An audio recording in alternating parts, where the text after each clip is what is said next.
ৰাষ্ট্ৰীয় নাগৰিক পঞ্জীৰ চূড়ান্ত খচৰাই দিছে এতিয়া ৰাজ্যত সৃষ্টি কৰিছে প্ৰতিবাদৰ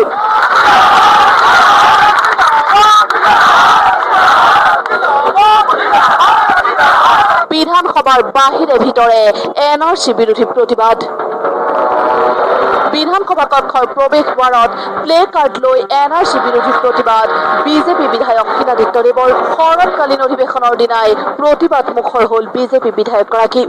সদনৰ ভিতৰত প্ৰৱেশৰ পূৰ্বে এনেদৰে এই প্লে কাৰ্ড প্ৰদৰ্শন কৰে বিধায়কগৰাকীয়ে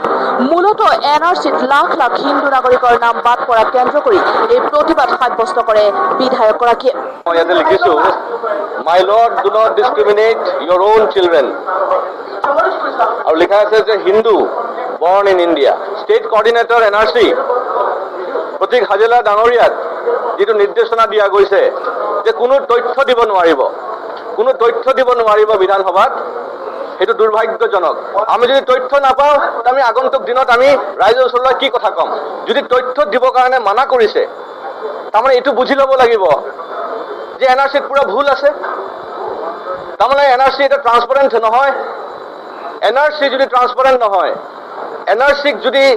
ভুল আছে সেইটো স্বীকাৰ কৰি ল'ব লাগে স্বীকাৰ কৰি তাৰ বিহিত ব্যৱস্থা গ্ৰহণ কৰিব লাগে এতিয়া মাই লৰ্ড বুলি ক'লে তাক বুজাব এইটো আপোনালোকে ভালকৈ বুজি ল'ব লাগিব ইয়াতে দলৰ কোনো কথা নাই মই বিধায়ক হিচাপে আহিছোঁ এফালে যদি বিধানসভাত প্ৰতিবাদ আনফালে আকৌ লাষ্ট গেটত এনআৰচি বিৰোধী প্ৰতিবাদ বিভিন্ন দল সংগঠনৰ বিধানসভাৰ শৰৎকালীন অধিৱেশন আৰম্ভ হোৱাৰ লগে লগে লাষ্ট গেটত 14টাকৈ দল সংগঠনৰ এনআৰচিক লৈ প্ৰতিবাদ বাঙালী যৌথ সমন্বয় সমিতিয়ে কৰা প্ৰতিবাদত উপস্থিত হয় বিজেপিৰ ৰাজ্যিক সভাপতি ৰঞ্জিত দাসৰ লগতে কেইবাজনো বিধায়কো তেওঁলোকে জয় অসম ধ্বনি দিছে এই জয় অসম ধ্বনি কেলে দিছে অৰ্থাৎ বঙালীসকলে অসম আন্দোলনত সম্পূৰ্ণৰূপে সমৰ্থন জনাইছিলে গতিকে এই আজি হিন্দু বেংগলী হওক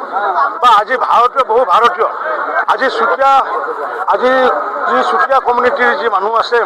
চুতীয়া সম্প্ৰদায়ৰ মানুহ বৰাক ভেলীৰ 8খন গাঁৱত তেওঁলোকৰ নাম নাইগৈ ৰাজবংশী মানুহৰ নাম নাইগৈ নাথযোগী অসমীয়া নাথযোগী মানুহৰ নাম নাইগৈ হিন্দী ভাষীৰ নাম নাইগৈ বাংলা ভাষীৰ নাম নাইগৈ নেপালী ভাষীৰ নাম নাইগৈ আমি এনআৰচি অথৰিটিক আহ্বান জনাইছোঁ যে এইসকল মানুহক যদি নাম যদি নাহেগৈ তেতিয়া বৈষম্য হ'বগৈ আনহাতে এনআৰচিৰ মুখ্য সমন্বয়ক বিষয়া প্ৰতীক হাজেলাৰ ভূমিকাক লৈ বিধানসভাত সৰব কংগ্ৰেছ দল হয় চৰকাৰেও কৈছে চৰকাৰেও বিধানসভাত কৈছে তেওঁলোকে প্ৰতীক হাজেলাৰ কাম কাজত প্ৰতীক হাজেলাৰ কথা তেওঁলোকে কৈছে আমি চৰকাৰক কৈছোঁ কাৰণ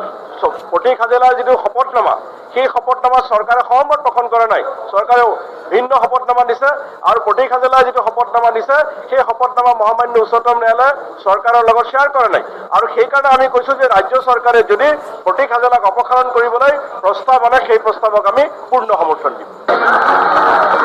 মুঠৰ ওপৰত শৰৎকালীন অধিৱেশনৰ প্ৰথম দিনাই বিধানসভাৰ বাহিৰে ভিতৰে জাতিৰ দলিল ৰাষ্ট্ৰীয় নাগৰিক পঞ্জীৰ বিৰুদ্ধে প্ৰতিবাদ ব্যুৰো ৰিপৰ্ট নিউজ লাইভ ভুক্ত সেৱা কেন্দ্ৰত আপত্তি দাখিল কৰিব লাগিব অৱশ্যে পূৰ্বৰ 15খন নথিৰ পৰিৱৰ্তে 10খন নথিহে দাখিল কৰিব পাৰিব পত্ৰৰ সৈতে গ্ৰহণযোগ্য নহ'ব 1951 চনৰ এনআৰচি 71 চনৰ পূৰ্বৰ ভোটাৰ তালিকা নাগৰিকত্বৰ প্ৰমাণপত্ৰ শৰণাৰ্থীৰ পঞ্জীয়ন প্ৰমাণপত্ৰ আৰু ৰেচন কাৰ্ড